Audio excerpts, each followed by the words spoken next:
சிவகங்கை மாவட்டம் இளையான்குடியில் இளையான்குடி புதிய பேருந்து நிலையம் வெறிச்சோடி கிடப்பது குறித்து செய்தியாளர் இளையராஜா வழங்கும் கூடுதல் தகவல்களை கேட்கலாம்.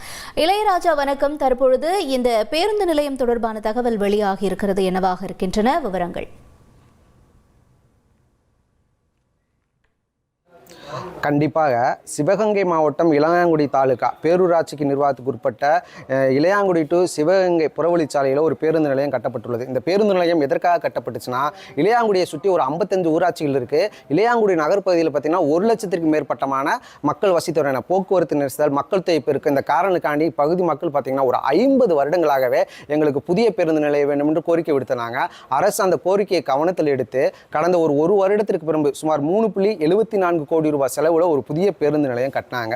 ஆனால் அந்த பேருந்து நிலையம் கட்டப்பட்டு தமிழக முதல்வரும் கடந்த பிப்ரவரி மாதம் இந்த பேருந்து நிலையத்தை காணொலி காட்சி மூலம் திறந்து வச்சாரு. ஆனால் கட்டப்பட்டு திறந்து வைக்கப்பட்டதோட சரிங்க.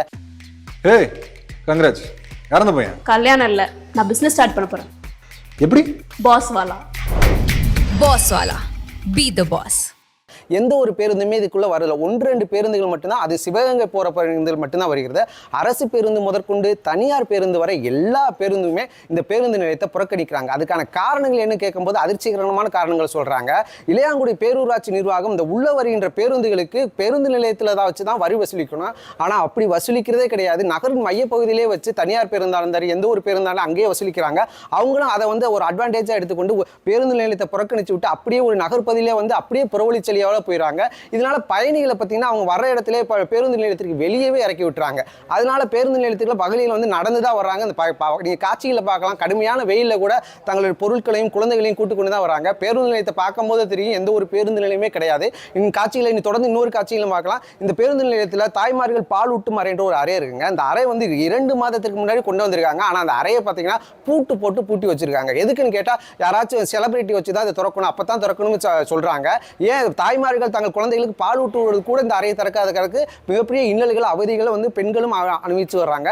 மேலும் இந்த பேருந்து நிலையத்தை ஏன் இந்த மாதிரி இன்னல்கள் இந்த மாதிரி பிரச்சனைகள் நடக்கிறது என்று கூறுவதற்கு இப்பகுதியை சேர்ந்த கவுன்சிலர் ஷேக் அப்துல் கமீது நம்ம கூட இருக்காரு. ஐயா வணக்கம். இந்த பேருந்து நிலையத்தை மக்கள் பயன்பாட்டிற்கு பயன்படாத நிலையில தான் இருக்கு. இதற்கான காரணங்கள் என்னென்ன இன்னல்கள் மக்கள் சந்திக்கிறாங்க, அதை கொஞ்சம் தெளிவாக விளக்கமாக சொன்னால் நல்லா இருக்கும். இந்த பேருந்து நிலையம் கட்டப்பட்ட நோக்கமே நகருடைய ஒரு நெரிசலை போக்குவரத்து நெரிசலை குறைக்கணுங்கிற ஒரே எண்ணத்துக்காண்டி 4,75,00,000 மதிப்பீட்டில் கட்டி தமிழக முதல்வரால் கடந்த ஆண்டு திறக்கப்பட்டது. இந்த பஸ் ஸ்டாண்டை திறந்த நாளிலிருந்து பேரளவுக்கு ஒரு பேருந்து நிலையமாக இருக்கே ஒழிய எந்த ஒரு எல்லா பேருந்துகளும் இங்கே போகிறது கிடையாது.